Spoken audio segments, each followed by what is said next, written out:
Welcome. My name is Suzanne. I'm a mindfulness teacher and spiritual mentor based in Germany, and I have a usually German-speaking podcast called Venus Codes. But from time to time, I do have English-speaking guests on my podcast, and today I have Sam Bambrick on. Sam is a very unique, special person who runs a very unique passenger travel business in Nova Scotia in Canada. Sam and I met whilst traveling in South Africa in 2012, and in today's interview we are talking about, let me see what we're talking about.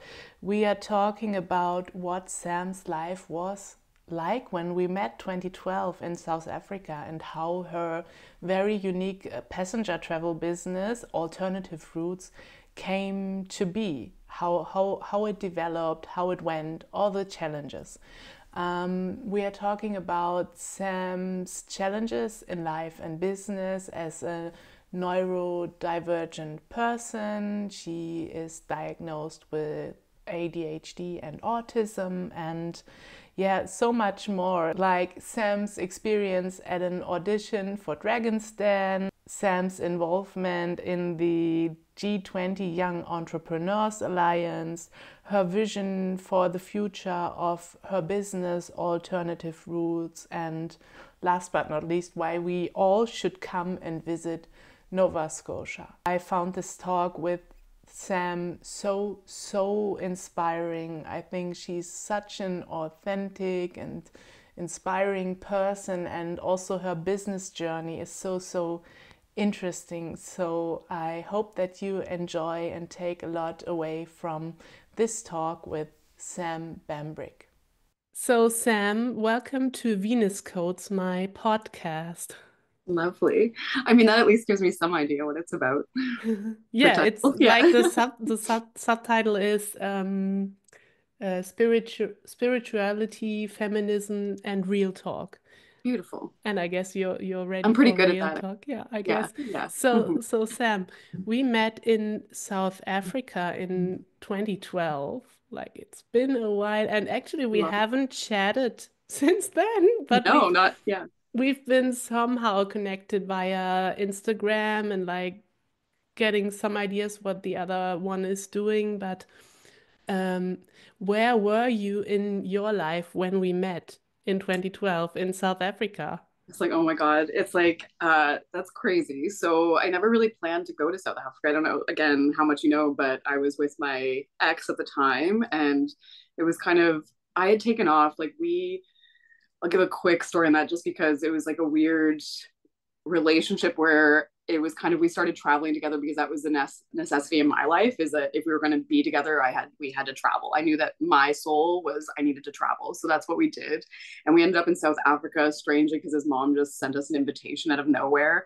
And so we went down, and I fell in love with the country. I can talk about that a little bit later, but yeah, so I think I was kind of like in between jobs, like just going on like that. Like, I mean, 12 years ago, I was a lot younger than I am now. So it was a little bit more free spirited, and just took a year to go travel and see the world. And I don't think I had much planned before or after, to be honest with you.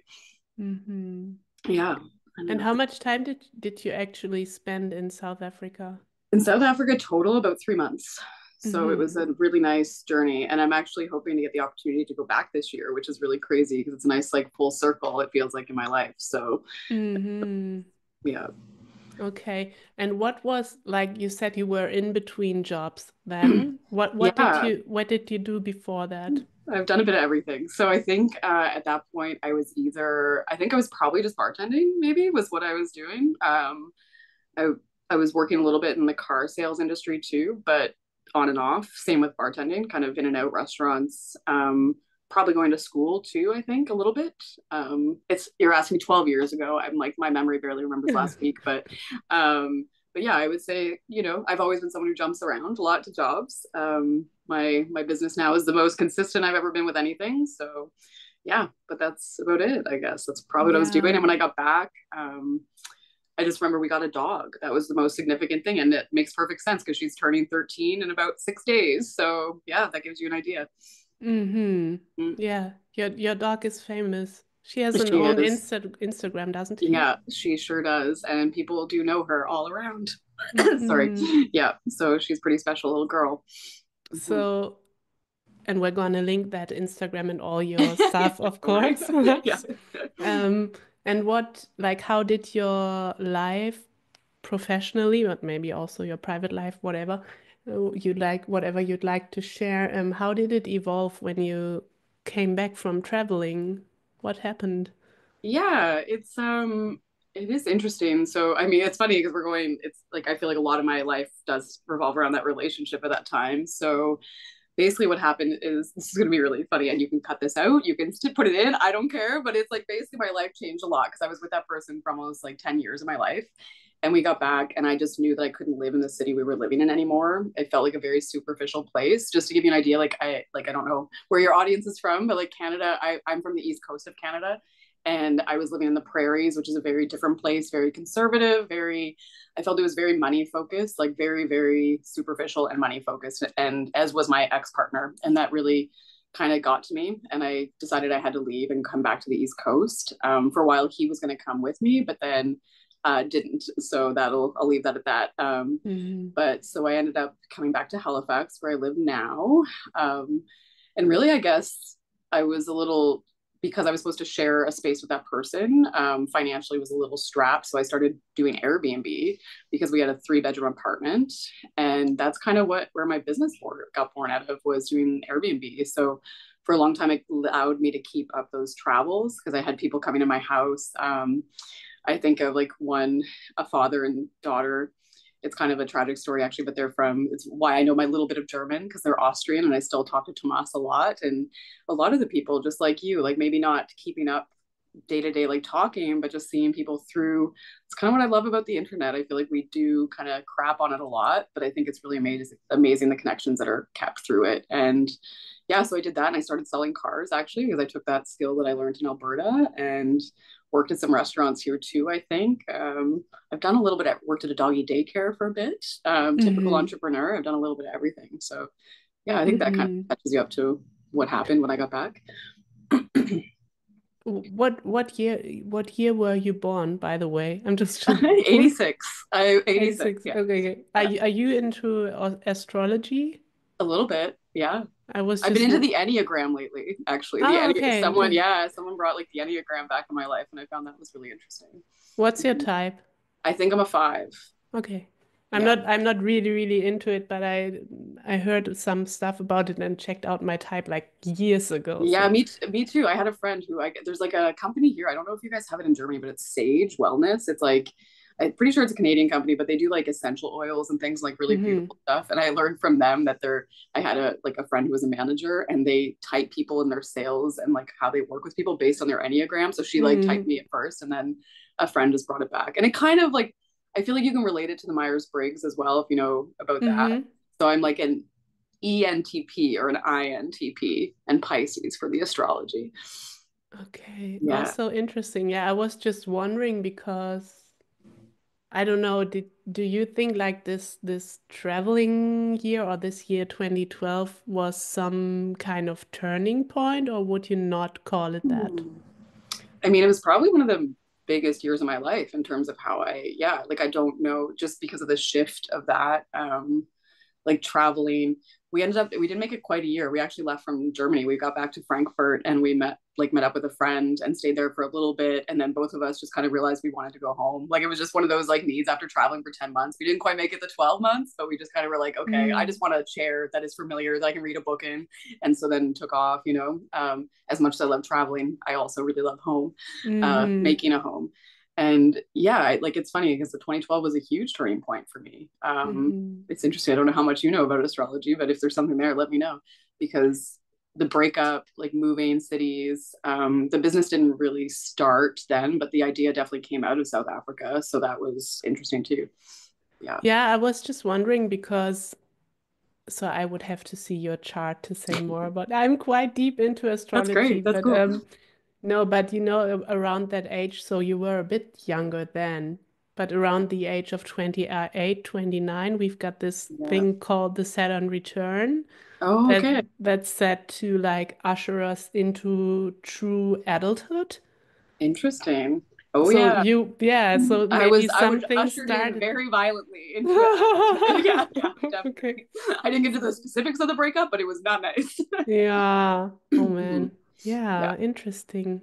So, and then you said you did different things, but then what today still is your business, Hmm. maybe had its seed planted then and started to grow Oh, for somewhere. sure. Yeah. So maybe let us know first, what is your business today actually? Yeah, so it's a lot of things, but mostly it's a hop on, hop off transportation network that basically is designed to help people get through, like basically to get to rural destinations outside of a city. So what I discovered when I was in South Africa is like we rented a car, and so we were ending. I wonder, did you take the Bass bus? Because Mm-hmm. okay, so that's where the idea comes from. So what was Oh. happening is we kept going to these small towns with our rental car, and then people would show up. Like again, we're like how like Coffee Bay, where you and I met, like three Mm-hmm. people there, and I'm like, how are people getting here? And so when I came back to Nova Scotia and I had all these Airbnb guests, people were asking me, how do we get to like Peggy's Cove, which is a huge tourist destination, and how do we get like Lunenburg? And I'm like, I don't know. If I had a good day, I would take them in my car. And then eventually I just realized this model that I saw in South Africa could work here too. And I really love the hop on, hop off idea because I want to like basically promote small rural economies as well. And the way it worked with Baz Bus too is that you had to basically spend the night. Like the bus didn't come every day, so you were kind of forced to stay in this place, and not for in a forced in a good way, because maybe you found a place that you wouldn't necessarily know that you wanted to stay, like Coffee Bay, you know. So Mm-hmm. I just took that model and applied it here. And I even talked to the owner at the beginning stages of the Baz Bus. His name's Barry. Yeah, so he's from the UK and moved to South Africa and like quickly kind of saw the same idea, like that this was needed. And so, yeah, so that's where the business kind of got born out of, which is pretty cool. And I never even took the Baz Bus, which is crazy. So I'm glad to hear that you did. Yeah, it was a Hmm. fun experience, definitely. Yeah. And when did you really like start doing these hop off tours? So our first year was 2016, which is also crazy because I'm coming on 9 years now. Like this is our ninth season. I kind of joke like nine minus two with COVID, but Mm-hmm. which is actually a nice reminder for myself too, because sometimes I feel like I should be a little further ahead than we are in the business. But at the same time, I got shut down for 2 years. So it's yeah, but that's it. So 2016 was when I started. It took a while. Like I took a lot of like the hitting rock bottom sort of thing. I was in this is a great story too, I think, just for like business owners and people, just women to be encouraged, is I was in a business program here that basically the government kind of pays you to develop your business. And Mm-hmm. I got kicked out of that program because they told me my business wasn't viable. And it was mostly because the manager at the time was of the male persuasion, and he had tried to create a shuttle company in Nova Scotia and he failed, so he just assumed that I would also fail and kicked me out of the program. And it was the closest I've ever been to being on some sort of social assistance, because I'm like, I come from like a teenage mom. I've worked my whole life since the age of 10. I've never not been without a job. And so I was set up where I was getting money, so I didn't have a backup plan, and I was just basically like sent out. And then that was very scary. It was like basically this, probably, like I said, rock bottom, like the scariest time of my life, where I didn't know what I was going to do for money. And I had two friends that worked at Canada Post, like our mail system here, and they were like, you should Mm-hmm. apply, they're hiring. And I got the job, and thank God I did, because that kept me going and gave me the money I needed to start my business. So Oh, yeah, what job was that? delivery mail. I did mail delivery for almost 10 years. Yeah. I didn't know that. Yeah, and I Oh. still love it. Like it was hard to leave. I finally last year had to let it go. I was doing it in winters up until then, but it just, I feel like just corporatization of everything. It just was getting very stressful to go in there because it wasn't the same as when I'd started 10 years ago. And I'm also someone I found out since I've known you that I'm autistic as well, and I have ADHD, and so I was just finding like the corporate structure was just very anxiety inducing, and so I had to finally let it go. But it saved me, and the job itself, amazing. For anyone just looking for something fun to do, go deliver mail. It's amazing. Amazing job. Yeah, really. You get to know a Interesting. city very well. Like I know my city inside and out, which is incredible because I've walked every street multiple times. And it was really fun. Oh my God, I love that. Yeah, it is. Oh, It's like so I interesting. miss it actually. It's hard to like explain that to people. I miss the actual job. I don't miss the politics, because it is a very politically heavy job in Canada, because I don't know how it works in Germany, but it is like a crown corporation here, which means like basically it's funny because people think it means that the government funds us, but it's actually the opposite. It's like any money we make goes back to the government. So it's just if we're profitable, that money goes back. But it makes it a very politically like, Mm. yeah, just the job can be very political, which is no fun. But Mm-hmm. And how about your business? Like, how you said you started in 2016, but mhm. like how do you How did I start like start? such a That's a good business? question. Yeah, I basically just bought a van. Like that was really all there was to it. There's like licensing stuff that we had to figure out. Like, like the vans need to be checked for safety. I needed to have a special license just to be able to drive people around. But honestly, that was almost all there was to it. I got funding. It was interesting. I did start with a business partner. I have to take full credit, even though like it, because it was all my idea, but I knew that with my, my weaknesses are financial management, just like dotting the I's, crossing the T's. I'm not very good at that stuff. Like all the Mm. bureaucracy is really my enemy. And so I knew I needed a partner. And so I brought someone in and she actually bailed pretty early on because business is risky and people are not always prepared to take that kind of risk, especially the people who are very good at dotting the I's and, crossing the T's. So she wasn't really built for it when she realized we weren't going to hit the projections that we really thought we were, which you never do your first year of business. Those projections are just for the bank. But yeah, so she left pretty early on, but she did help in terms of that. I will say is like getting everything in line to get stuff done, like writing the business. I wrote the business plan. She edited the business plan, but Mm. yeah, so that's all there is to it. I feel like people just you need to take the chance, and I'm really glad I did because it's paying off and it took a while, but it feels really good and I love what I do.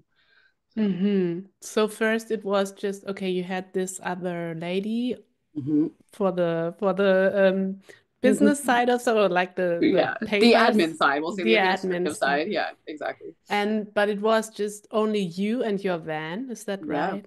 yeah. I was the only Okay. employee and I just drove people like, and yeah, that's And it. how did you like find customers or how did your customers find you in the So this beginning? is still like it's funny because I get asked this a lot and the need is so strong. So I got lucky. Like and like I even just made a comment on a post on Instagram about how much luck is involved in business because I think like yeah, you need to see the opportunity, but also just like finding the right solution was I think a little bit of luck and like the fact that I'd been to South Africa, saw something like the Baz bus, I was able from my life experience to add that up and customer like it was a need. Like it didn't take much. I've still to this day barely advertised.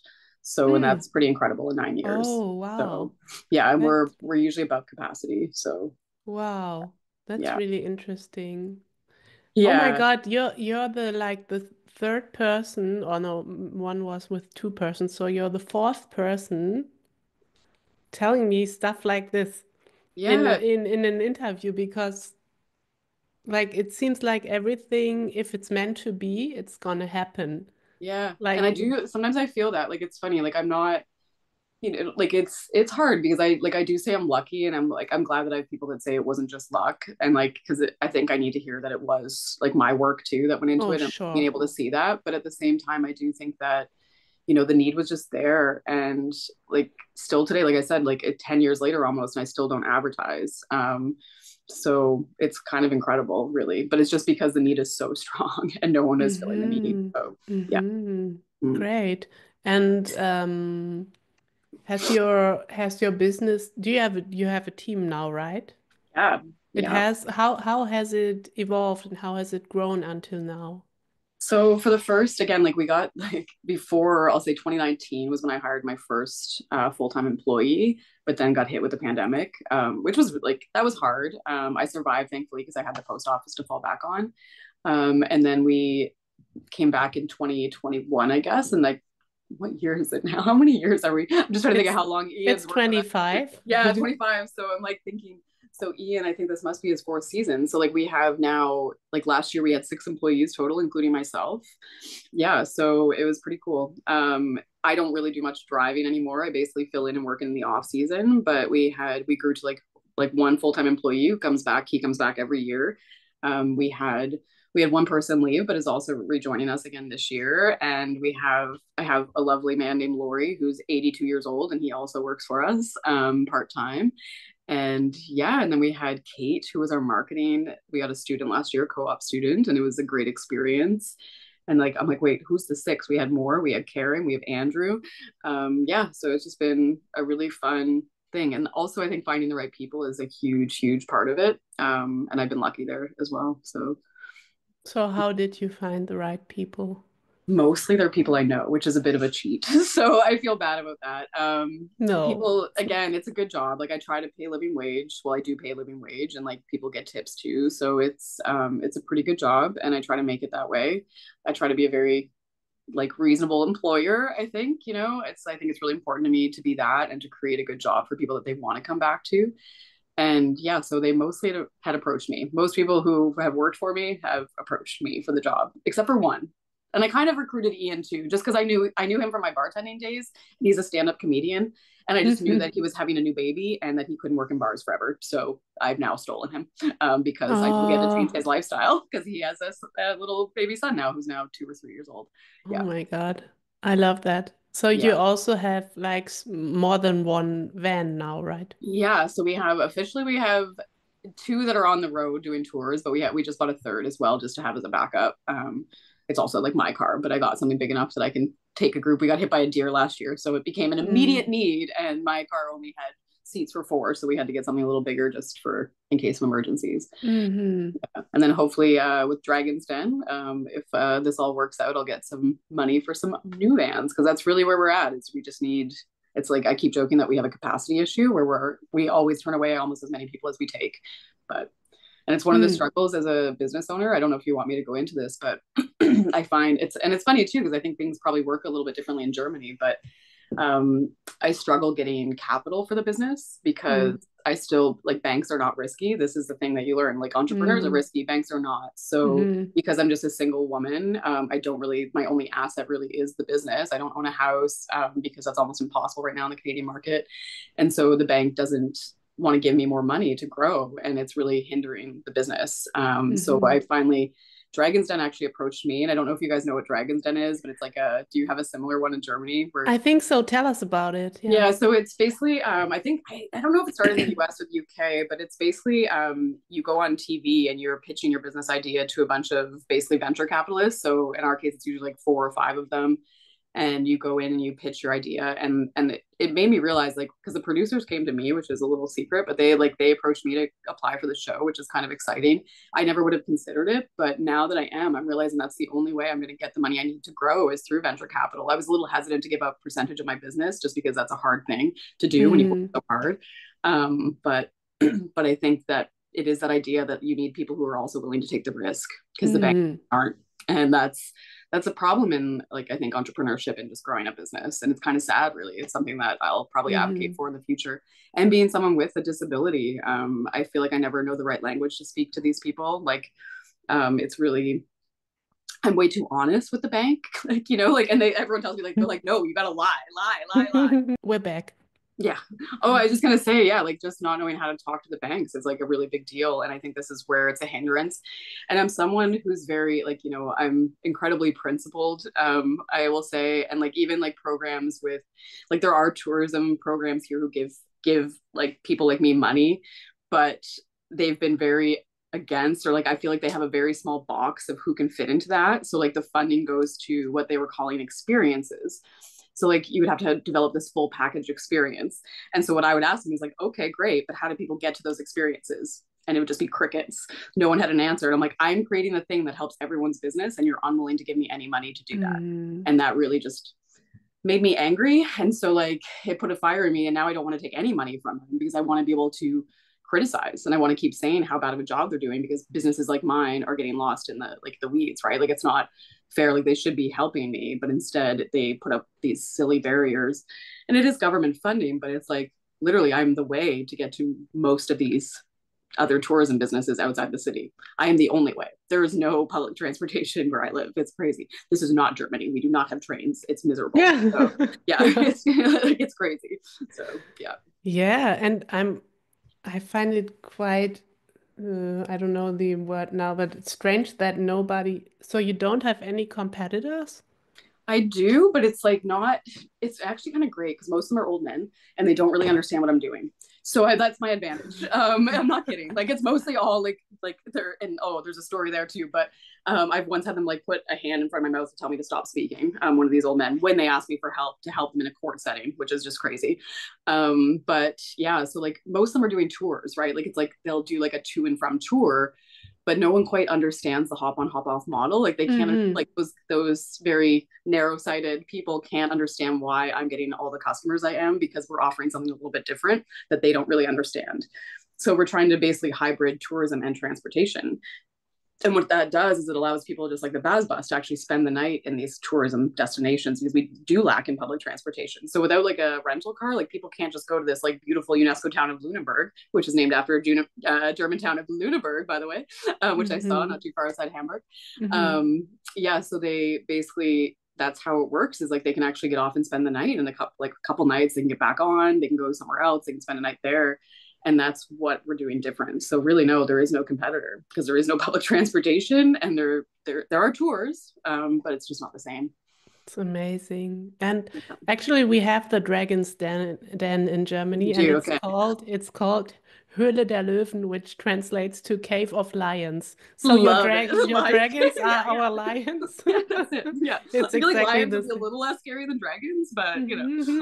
yeah. And Like after seeing them in Africa, you're like, okay, I can handle it. Just and kidding. how far, like how much can you tell? I know I you haven't been on TV yet. No, no, no, no. Like how much can you tell us about Yeah, it there's yet? not, I can tell you anything because like I don't know. That's really it. So like that's what I liked about, like, like I said, it's not a secret that the producers reach out to me, but it's not just me. I'm not the only one. I think maybe not enough No, people applied. I'm sure, yeah. Yeah. So but there are like open call auditions. So I just had my first, like, my audition. So I think that's it. I think that's all we did. So that was on Thursday. I had to pitch just as if I was going into the Dragon's Den. I had to give the producer the same like pitch I would give there. I got really good feedback. I told her she wasn't being hard enough on me though, and I said, "You need to imagine this is your money. Like it's your money. Ask me questions as if you're giving me your money." But she was too nice.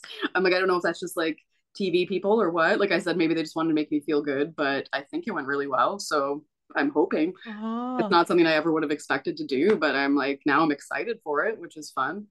And I feel like yeah, I've been joking. Like I feel like I have I have the personality for it. I think a little bit because I'll be pretty entertaining in my awkwardness. So I think that, definitely, yeah. So it's definitely. like I realize I'm like I wouldn't have said that before, but I'm like, yeah, okay, I can understand. I can definitely understand. Totally, Yeah. totally. Oh my God, keep Mhm. me posted, or Oh, I will. if you forget that, I'm gonna follow along. Yeah, I was like, I will. I'll let Just everybody know. I'll be put very it on loud your if I'm getting on Insta. the show. Yeah. Yeah. Oh my Mhm. God, so Yeah. interesting. Okay. So sounds like, and I find this quite amazing because, as I told you, I had several other guests on the podcast who had totally different businesses and journeys, but what's similar to your journey is that it somehow went easily for Yeah. them, and like you don't really have competitors. And I mean, I wouldn't say easily, okay, but only like, it's there's still struggles. Like I'm, I'll be frank, and like I'm terrible. Like I'm a bad financial manager. So like I can't, I always joke that I'm really good at making money, but after that, I'm not very good at like doing what needs to be done with it.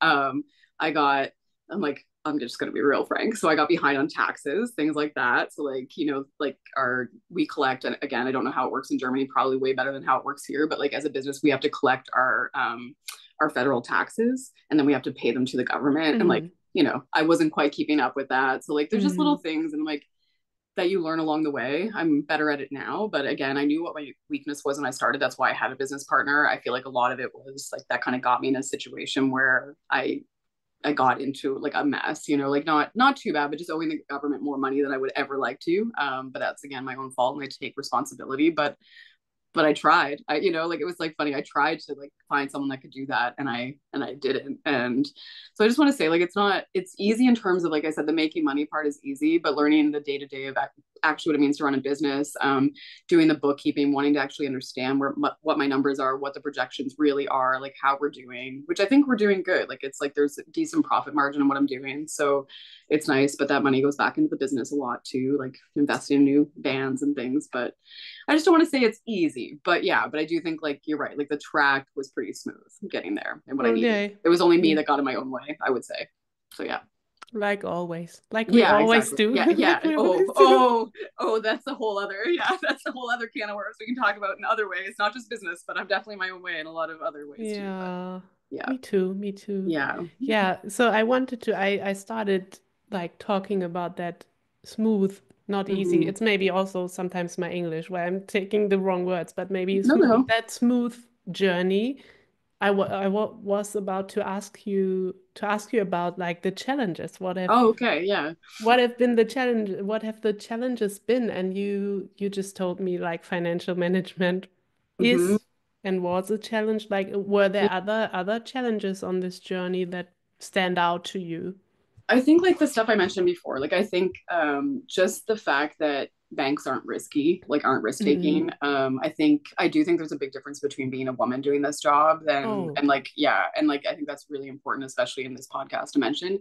Like one example I would use that even I tried to buy a house a few years ago and like I make a good amount. Like my salary in the year, like when I'm claiming on my taxes, is reasonable because I was working at the post office too. We'll say so. I had like income from my business as like kind of a side gig. Plus, I had the Good Canada Post job, which is the one the banks like to see. They don't want to see the risky entrepreneurship. Mm. But and what I found funny is I had a male colleague who was also applying for a mortgage at the same time.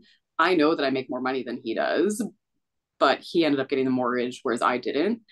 And so and like his side gig is being a musician, so like whose is more stable, a musician or an entrepreneur with a growing business? And I'm like, so the only thing I can figure out is that it is because I'm a woman, and it's just frustrating, like, and I feel like I said, I have to, in order to grow the business, I would have to personally guarantee any money that I take, but they don't always want to let me have the money that I need. And also because I am a small business owner, like I'm not making a whole lot of money, because there's also things that like get taken off of that, like just in terms of business expenses that I don't always pay. Like I don't pay for my full rent, I don't pay for my cell phone, like things that normal people would pay for, but the business pays for that. And so it's like, so then that kind of brings down what it looks like I make on paper. And I just found that is probably the biggest challenge. And I hate to say it, but it's like, this is 2025. And I still think that it's because I'm a woman. And I found out Mm. too, so I do these, I've been participating. Actually, I was in Germany, 3 years ago, and I feel bad that we didn't get to meet up then. But where was I going with that? Oh yeah, so I've been doing these like G20 young entrepreneurship missions, and something I found out through that was that only 1% of venture capital goes to women. I think now we're up to 2.5%. So Mm. think of that all of the venture capital in the world that gets put into businesses, only 2.5% is going to women. So I'm like, that's just disgusting, right? Like obviously that's a stat that needs to It change. And I'm is. like, so it's like in a world where apparently we have equality, like that, there's like, how different does that get? Like that disparity is beyond imaginable, right? So I Hmm. think that is the biggest challenge. And I hate saying that. And also I talk a lot about being autistic and having ADHD. I'm writing a paper right now to my accountant because she told me that my impulse spending has nothing to do with my ADHD. And I'm like, oh girl, like I was like, oh wait. Yeah, I was like, so it made me want to write a paper on it, because I'm like, it's like when you're like, I'm basically like trying to explain to people that you're like, I don't want to like, I mean, I am going to compare it. I'm like, you're basically a drug addict. Is like when you have ADHD, you're a drug addict for dopamine, right? So it's like Uh-huh. you're like, that is your drug, and it's like, and I'm a lot of people who do have drug addiction, it is because they have ADHD, because they're trying to fill Hmm. that dopamine need. And I found it in healthier ways, maybe, whether it's like like binge eating my ice cream every night, or whether it's like sometimes it's spending, sometimes it's just like I buy stuff because it feels good. And then also being like, I grew up with a teenage mom in a trailer park, so like Oh, having yeah. money for the first time. And also I should mention this ex of mine, the like long-term ex, his family had a lot of money and I was with him for 10 years. So like trying to learn from being like super poor to living this very rich lifestyle, to then trying to making my own money and trying to figure out what's a reasonable amount to spend and what isn't. And like, and I do think a lot of it is impulse, and like, cause it made me feel good, like to buy the things I want. And I'm not crazy. Like you look at my house, like, it's not like I'm buying like fancy cars or anything. It's like, it'll be like going to the thrift store and buying like, like sweaters, but that adds up, and like little impulse things like that. But like, it's just something that is a challenge, and it's something I have to, and being autistic, like people don't believe it all the time, which is really frustrating because I love talking to people. Like this is my special interest. So like I'm not your typical, but I hope that narrative is changing, and that's why I'm very open about being autistic. Mm-hmm. Even in the van, like I want people to know what it looks like because I don't Mm-hmm. think people really do know. And that's so I think like those challenges are really huge too. It's just like I would say not so much actually the autism as the ADHD. Autism more affects me in like social situations, but more like with people I've known for longer because I'm good with new people. But ADHD is really challenging. It's like you're always chasing that carrot and that good feeling and just like that dopamine fix, and it can distract Mm-hmm. me from a lot of other things. Like if there's a day like today, like I have so much to do, like financial reports I need to do for my accountant. I'm like, I will avoid that sometimes for weeks, years, even years. I can put something off because it doesn't feel good to do it, and it's like a phone call, like sometimes can be put off for weeks just because it hurts me to do it. So Mm-hmm. yeah, so those are the challenges, is like, and those are not maybe typical challenges to everybody, but very typical for me. And I'm sure I'm not the only one that has them. So yeah. Yeah, yeah. No, I think it's very relatable for many people out Oh, there. yeah. Um, like I didn't know that you identify or I are diagnosed, do you say Mm-hmm. that, as Yep. autistic and ADHD? Would you like just share a little bit, how did you come to that Absolutely. idea that this could be, and how was it, or when was it diagnosed? Oh, I love talking about this. So yeah, so basically ADHD I've been diagnosed like with since I was younger. Like I think it's an easier one to see in women. So probably like when I started having troubles in school, like in high school, maybe like 17, 18 is when, maybe even before that, like I can't remember exactly, but for me, when I was diagnosed with ADHD, I always knew there was something else. Like it wasn't enough. I knew what ADHD was because I'd seen it like, growing up in school. We know what that looks like. Hmm. I look back now and it's really funny, even watching this, like I never thought of myself as a hyper person. And I'm like, obviously I am. And that's really funny to me. But the autism came a little later.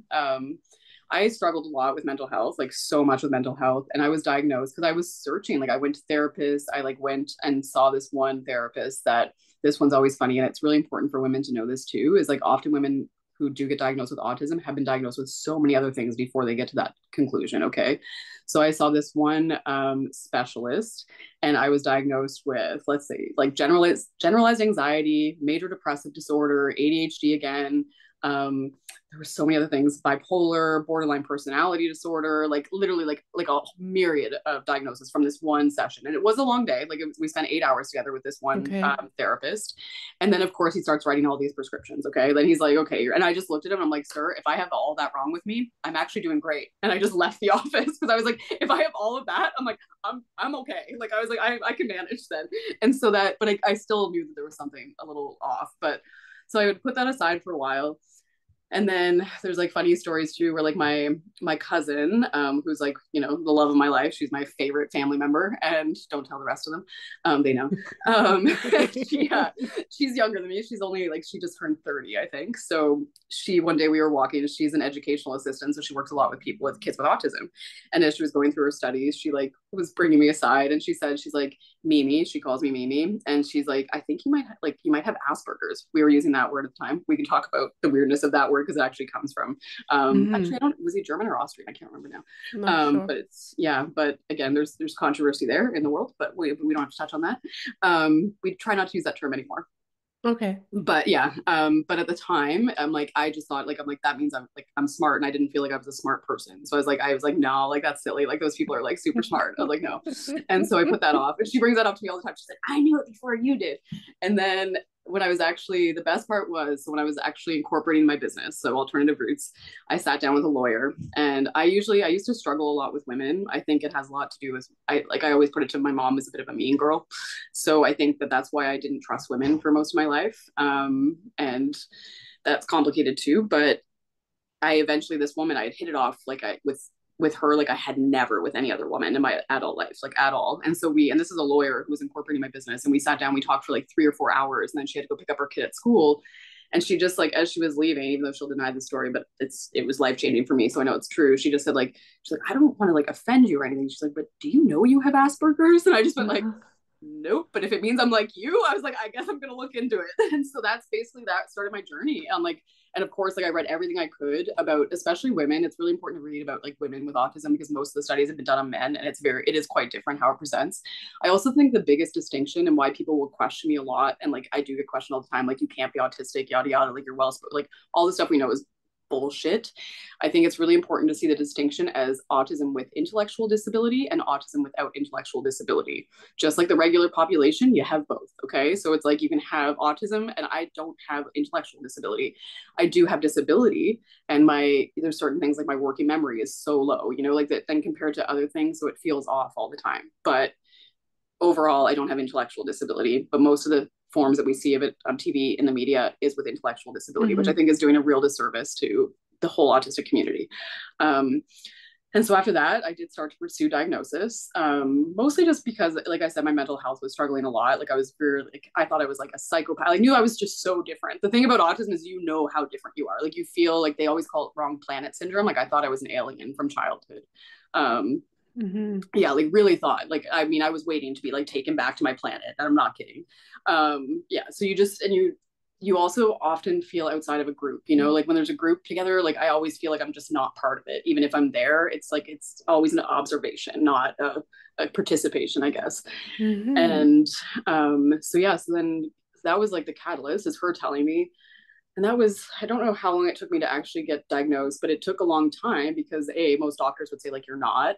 I saw the one autism specialist in the city, like the adult, and she was almost useless too. And this is why I tell any woman, like, if you know it, and that's the beauty of the autism community, is like, you don't need official diagnosis. It's very self-diagnosis is super like accepted in the community because it is so hard to get diagnosed.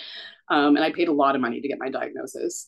So I had done that, and that was like $3,800 just to see that specialist who couldn't diagnose me. She said I'd have to do family interviews, etc. I was like, okay. But again, very frustrating because like I knew for sure I had it, and she was doubtful. And then eventually I came across, and for anyone who is curious, this is an amazing resource. It's called embraceasd.com. And it's out of Toronto. And it's a woman who also was basically studying to be a psychotherapist, and through that discovered she was autistic. And so she started just a Facebook group, and I think that's how I joined, and then eventually found out that she could do the diagnosis. So she's the one that ended up giving me the diagnosis, and that's all she does now. And even she's starting to move away from that just because she now is writing books on it too. So that was how I did it. And like I got the official diagnosis, which I don't think anyone really needs, but for me, because I wanted to advocate for it, I felt like it was really important to have that piece of paper. If I didn't want to talk openly about it, I probably wouldn't have cared. But yeah, that's why I did it. There's a long story to how I got to my autism diagnosis, but I think it's an important one. Yeah. Love that. I didn't know that about you. I didn't know till I was 29. Like I didn't know till after I met you, like it's like now I'm 39. I just turned 39, and it's been 10 years of knowing. And it was life changing. Like I say, my anxiety went from like 1,000 to like manageable, like it's like things are, and I like the steps you went through, like the amount of shame I had, like so much shame of holding on to every like misspoken word. Every time I was misunderstood from the age of like 4, like consciousness till 29, I was holding on to that and like holding so much shame around it. And that's why I talk about it now, because I think it's really important to know that like basically just that it wasn't my fault. And that there was something else in the background that made me like feel misunderstood, and that people didn't understand me because I don't think like everybody else. I'm a very logical thinker. I'm not like the most, it's funny, like I have a friend who was arguing about the Enneagram that I was a 4, but it's a very emotional thing. And I'm like, I don't know, if you actually know me, I was like, I can talk about emotions and I feel emotions, but I'm like, but I have a really hard time one-on-one expressing emotion. Like I'm very logical, and like even why I struggle in therapy is because I can logic my emotions. I understand why I'm doing the things I'm doing, but can I feel it? No. Like, so it's a different way of living, Yeah. Oh, so interesting. So interesting. It's also a little German too. I joke about that all the time. It's like every German is a little autistic, maybe. I'm full of stereotypes. I'm allowed. I'm a tour guide. I'm like this. It's funny. I always say that like stereotypes are, it's like, it's supposed to be like so taboo and like all this. I'm like the thing that people love the most in my like tour when I'm giving them is when I know funny things about their country and their culture, even if it's a stereotype, it's like people love it. So it's like, that's what lets you connect, Yeah, but I got it immediately when you say every June. I know, yeah, I know what you mean. It's not Yeah. wrong, maybe. No. Yeah. No. Oh, so interesting. Um, okay, let's see. Um, Oh my God, I've got to know so much about you that I didn't know. I'm so happy we met Me for too, this man. talk. I'm like, yeah. Oh my God. So you mentioned one thing that I've also got on my paper here with questions, the young entrepreneurs Yeah. thing. Like Hmm. what is that and what? Yeah, I love like, and for anyone who listens, like definitely apply for this because like Germany does have a cohort.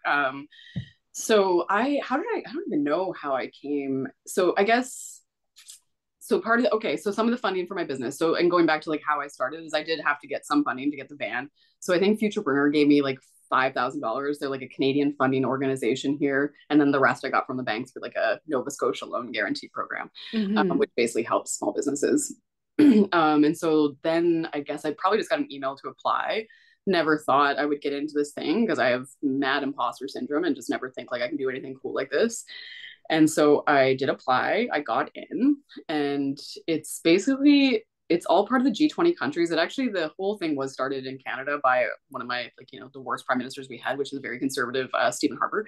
But this is in 2008, and basically what it is like they call it the Young Entrepreneurs Alliance, and it's all from the G20 countries, and they come together ahead of the G20 every year to basically kind of come up with our own communique to bring to the government about what we need to see in policy as young entrepreneurs. And we use young loosely. This is my last year to apply. Okay. Like I was like, I always think Oh, okay. I'm almost 40 and I can still, so this is my last year.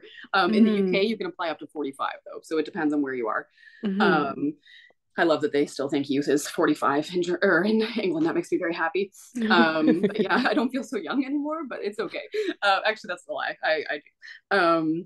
But yeah, so that's basically it. And so we go and we try to create policy, and it's also like a trade mission. So it's to get people out and like making connections with other G20 countries to try to like, again, for me, I'm not really a trade product. Like I am, most of my customers are not from Canada. So like I'd say at least half are not from Canada. And so it is kind of, but for me, I'm more there for the policy side, for like to be an advocate for people with invisible disabilities. So I want to create different policy. Last year, I got quite angry at the group because I was part of the diversity, equity, inclusion task force, and Mm. I had missed the first meeting, and I came back, and they'd come up with their points that they wanted to hit, and not one of them mentioned people with disabilities, and I was livid. So I was very not happy. It never got changed, and I'm like, imagine what it's like to be someone with a disability, and you're in a group for people basically with like diversity, equity, and inclusion, and you still get left off the list. And I'm like, that just like blew my mind. And so, there's Mm. problems with that everywhere. But the group is cool. And basically, so I went to Germany in 2022. It was India in 2023, but it was right in the middle of my tourist season, so I couldn't do that one. Last year we went to Brazil, and then this year it's back in South Africa. And Mm-hmm. so, which is super exciting for me. I don't know if I'm in yet. I applied. I feel like it's such a full circle thing if I get to go back to South Africa, like at the 10-year anniversary of my business, and to do this Mm-hmm. amazing thing. So it's pretty cool. But it's a great program for anyone. And I don't know, like we get some funding from the government to do it, some years more than others. So it really depends. And I don't know how other countries work it, but it's a really worthwhile program. And it's been a lot of fun for me to be a part of. And even just the connections you make, I say, like, even with just the Canadian cohort, like, these are people I talk to almost on a weekly basis now, just like because being an entrepreneur is very isolating. I think that's something we don't talk about enough, especially if you're a solo entrepreneur. Um, Mm-hmm. Having to make every decision yourself can be pretty exhausting. So having a group to talk to on a regular basis that experience similar things has been really valuable. Mm-hmm. I Mm-hmm. guess. And how Yeah. amazing that you can travel like to these countries. Agreed. Also, Yeah. Yeah. yeah. So, and coming back to your business, so we've heard a lot about how it came to be and Mm-hmm. what's the current state and the Dragon's Den and so on. And like besides growing and getting some capital in to like serve the market, Yeah. besides that, what's your vision for alternative routes for your business? Yeah, so like what I'll be pitching like for the Dragon's Den is basically I see my model could be applied anywhere. So that is really helpful, especially in like it gets interesting in places like Germany, like where you do have public transportation. But I also feel like there is something to be said for like a tourist infrastructure as well. That's like, because not every like, because you know, like how we met, you know, like that's how you meet people, is like on these trips and like on those journeys. And like you might not talk to someone when you're sitting on the train, especially in Germany. Just use it.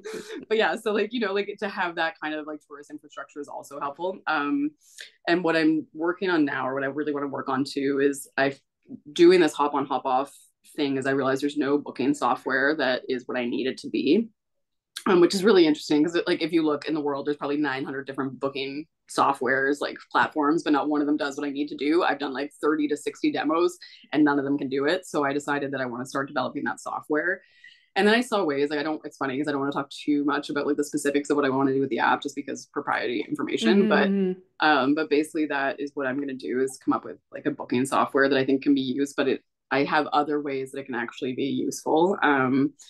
And that's kind of my next step. We'll just grow it. Like basically how it works is it's different from BazBus, because BazBus works on like one line, whereas like I'm working in circuits. So you're always like starting and ending at the same place.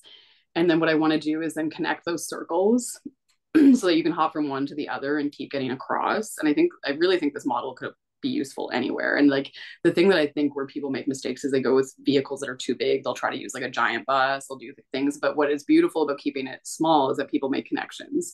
And then you're not so likely to put on your headphones and read a book or something, or like watch a show. Like you're actually like, you're part of the community and you're having a conversation. And so that's what I want to keep doing. And yeah, I can see it literally being applied globally almost. I don't know if I'm the one that's going to take it globally always, because I'm someone, again, being ADHD, I have so many other wishes and dreams and hopes. Like I'm a writer, like I wrote a play this summer, like, you know, like I have another one I'd like to do this summer. There's just like things. I'm not just an entrepreneur. I didn't ever think I would be an entrepreneur. So that's a whole other side of it. It's a beast though, and it's taking me with it, and I'm going to keep going as long as I can. But I guess, I don't know if that really answered your question, but kind of. Yeah. It did. Oh, I'll add too. I'm going to add one more thing, is like the fun thing that I found out is that when I was doing these travels, is people keep asking me, because I'll talk about my other travels, like going to Mexico, going to South Africa. I spent a lot of time in France, and people are asking me if I can take them there. And so that's my next step, is I really want to start doing like small group tours of women, and it's women specifically asking. So I really want to do like small group tours in places that I know well. Like I really want, people are scared to go to Mexico. I'm like, I want to be like, don't be scared. Mexico is incredible. I was like, but at the same time, I want to keep people out of there. I was like, you know, keep them away. But I understand that people like that access to entry into a place like Mexico that's had so much like bad propaganda spread about it. So people really want someone that they know to take them. And so like I would like to do that. I know France, like the south of France really well. So I want to take people and do that. And so that's personally like that will make it more meaningful to me, because now I sit in a place where like I joke that I hired myself out of a job because drivers want like more work. So like my employees want more work. So then I don't get to drive as much. And that's the part of the job I love, is meeting people. So now I'm stuck doing the bookkeeping, all the stuff I hate. And so I want to do in the winter, I really want to do these group tours with women. So I feel like that's a good call out to your audience, because I mean, I think it's really good, especially people who are interested in this, you know, and like, I think that's the thing that I bring to it, is I'm a very open person. And what I've realized, even in my travels, that trip changed me, actually, I should say, even before I met you, like, because we were in Spain before that. And something I'd realized before that, I was a very like closed off person, because I had all that shame. Right. And I met this one girl, Nadia, who's from Frankfurt. I don't know if she's from there, but she was living there. And there was something about her that really opened me up, because she just had like the best laugh. She was such an open person. And I realized that once I started to be open myself, that it allowed other people to feel safer and be open too. And so that trip really did change me in that way. I feel like that's something I learned so much in that I didn't have before. And I think it's like part of traveling is the beauty that you do get to figure out who you are in ways, because you don't have those expectations from the people that know you. And so you're able to just kind of get closer, especially like, I know it was like 26, 27, like, but it was like, it still felt very young at the time. Like I would look at a 27-year-old now and still think they're a baby, you know? So it's like, you are still discovering. And I think that's what really, that trip helped me a lot to learn that lesson, I think. So, I love that. Oh my God, Sam, there's so much about you. And also I love all your ideas and visions that you have. I think you have to come back somewhere on the Venus Codes podcast and tell I would more. love to. It's funny because I've been wanting to start a podcast with a friend who I met through this G20 thing. And similar thing, but her and she's a Black woman that grew up in Canada. And like there's, you know, just like other places, there's a lot of issues still around race and just like how we talk about it. And so her and I just the level of conversation we had. Like she came to visit me in November and we're like, we need to make, because I'm like, if we had just recorded even this conversation, I feel like it could have changed people's lives, you know, like just because it's that openness again, like the willing to talk about the things that are scary to talk about. That people are like, this one's a little bit more comfortable, like no one's scared, like we're not talking about like controversial. But with her and I, it was really interesting because there's a lot of really dark history in Canada that people don't know about with like Black Nova Scotians and things, and just like being able to have, and it's honestly like something I noticed about, sorry, I know like I feel bad because I'm like, I do love Germany. Like, but it was something I noticed there because I was with her in Germany, and it was I noticed, I'm in Hamburg, so it could be different in other places, but it felt very white. I'm walking in with a Black woman and she would be the only person of color. And it really, being a Canadian, that was very shocking to me, like very, very shocking, you know, because that's not what it's like here. It's very diverse. And so it was really like, it was, and I mean, I'm coming from probably a whiter part of Canada too, but it still felt so much more diverse. And like, and these are issues that as a white person, you can move about in the world and you don't always notice. And it's like, but it is our job to notice this as well, even if like, that's how we become responsible for these things, you know, it's like, I mean, it is our job to be responsible for it, just like anybody else. So yeah. So anyway, just to talk, like her and I have thought about this too, just because of those conversations. Yeah. Oh, I'd love to hear that podcast. I'd love to listen to that. So we're gonna link everything that you've got going on now in the show notes, and Thank you. people should just follow you That's nice. on Instagram. But so we've heard about your visions and places you could develop your business to, or maybe new businesses or whatever. But now you're operating in Nova Scotia, right? Yeah. In Canada. So And Germans love Nova Scotia. We have so many. You're probably my top country, actually, out of like all the people who come. It's like, because there's a direct flight from Frankfurt. So I'm just plugging that. Yeah. Do you think it's only because of the direct flight? No, I think I'm convinced that you guys just like nature and like you like taking the train through it. Like I realize why. Like it's so funny being Canadian, and like when I'm giving tours, people are like, "Oh my god, like there's so much forest." They're like looking around. I'm like, "Yeah," like, and like you don't clue in as a Canadian that that's unusual. And then you go to places like Europe where everything is so developed, and on the train you're like, it's all cultivated. You're like, okay, I get why people are really blown away by this now. Yeah. So I assume that's the reason. So we've heard before you don't need marketing, but tell us what's the beauty of Nova Oh Scotia? my god. Why should we come visit? Honestly, like it's, so I'm from Prince Edward Island, which is 3 hours from here. It's a like, you know, birthplace of Canada, they joke. But I love my home. But coming to Nova Scotia, the how can I, just the Maritimes in general. So like East Coast of Canada is such a special place. I'm like, when you hear the reputation of Canadians being so nice, they're talking about us. They're not talking about the rest of it. I'm like, the further you go west, the worse it gets. Okay. Like it's not, it's the Maritimes they're talking about. There was a musical called Come From Away. It was based on Newfoundland after, I think it was like 9/11. A lot of planes got diverted to Newfoundland and they were like brought into people's houses. They made a whole Broadway musical about how kind the people are on this side of Canada. Okay. Like it's real. I think I joke it's because we're poor and like we just have to be nice to everybody because you never know when they might need their, like you might need their help. But it's like seriously, like I don't know what it is, but the for people coming here, it's that, and it gets commented on all the time, just how nice people are. Like, and I joke with, because we get a lot of solo travelers, and I'll be like, just go to a bar, man. Like, you will not be alone for long because people will talk to you because they're going to see you're alone and you're going to be invited back for dinner. You know, like it's just that kind of place. The hospitality is beyond anything. The only place that would like parallel would be South Africa, because I felt like the hospitality in South Africa was beyond anything, and I strive to reach their level of hospitality in what I do.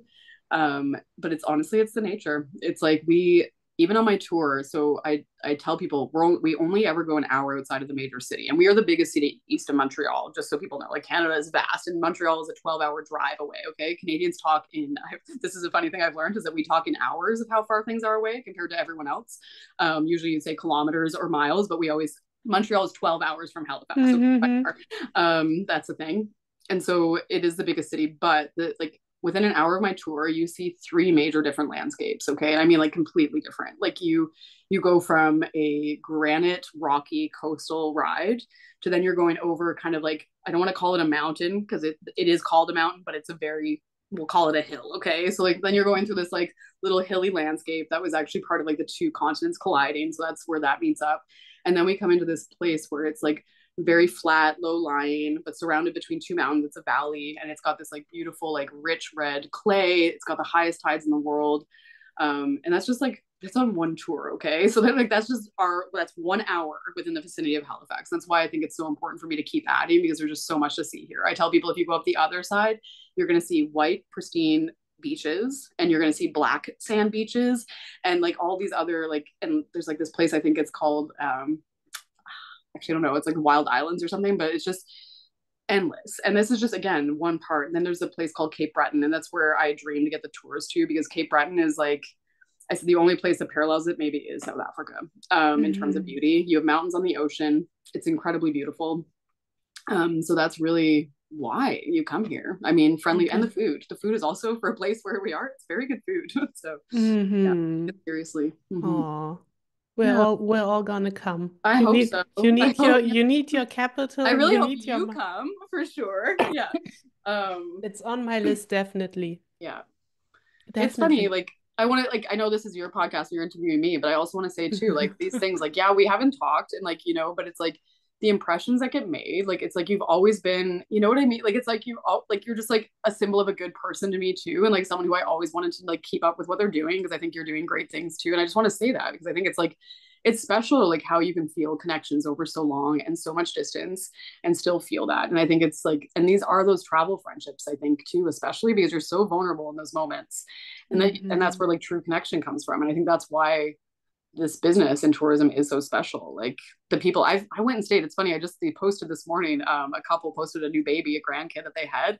They offered me. I was going to Nashville, and I ended up staying in their house in Memphis. They didn't even. They weren't even there. Like, you know. But these are the connections you make, because I think that vulnerability is. You know? I don't know if that's what it is, but that's what I would bring it down to. But and that's why I've always thought so highly of you too. So it's nice. Oh, yeah. Thank you. Well, I mean it. Yeah.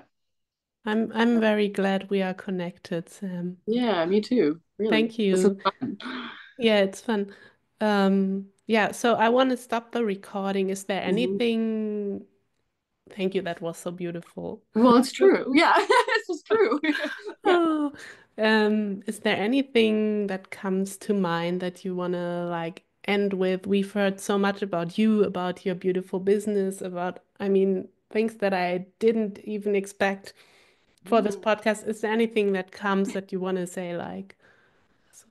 I don't think so. I think like, you know, the thing it's funny. I talk a lot to ChatGPT now. It's my new best friend. And it's like, I'm not even kidding.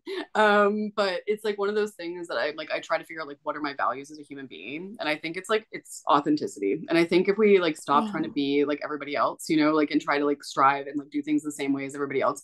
It's also why the company is called Alternative Roots, because I didn't take the right way to get there, you know, in life. And that's my kind of joke, is like, it's alternative roots as my tour, but it's also in life. And I think people just really need to hold on to themselves, because that's what is special. Like, I mean, this world, there's a lot going on. It's a mess. I was like, but if you can retain your integrity and like who you are, and like, and I struggle with this like everybody else. I just bought a book that's called I Hate Myself, you know, okay. So it's like, I'm like, yeah, like, and I'm like, but logically, I know I'm not someone who deserves that. So it's like, it's just that. It's like having to hold on to your uniqueness is what makes us special here, you know. And I feel like we strive so much to like compare ourselves to other people, and I think that needs to stop. And like, because what we do end up celebrating in the end is the people who are the most unique and authentic. So and it's the only way I think you can feel okay about yourself. So yeah. And you're definitely one who masters this. I Being try. Thank you're you. a role model for being authentic and showing your uniqueness, because everyone is unique, but so many people hide their uniqueness, and you're not doing it, and you're inspiring many people, I think. I can't anymore. You know, it became, I think I did that for a long time. That's what like finding out what I was autistic did. And like the thing about that too is like I didn't know who I was, because I was hiding it for so long. Like, you know, I was masking and trying to be all the things. And so that was the biggest thing that happened, being 29 and getting diagnosed, was like going like, okay, well, I don't even know what I actually like anymore. Like, what is me and what is me pretending? And that was a really big wake up call. And I'm still learning that too. And I hope, like, I just went to my friend's I'll like, and maybe I'll end with this note, because I think it's a really beautiful story. My friend Andrew, he celebrated his 82nd birthday last night or yesterday. And the invitation was called The Last Supper. Okay. So Andrew just got diagnosed with pancreatic cancer.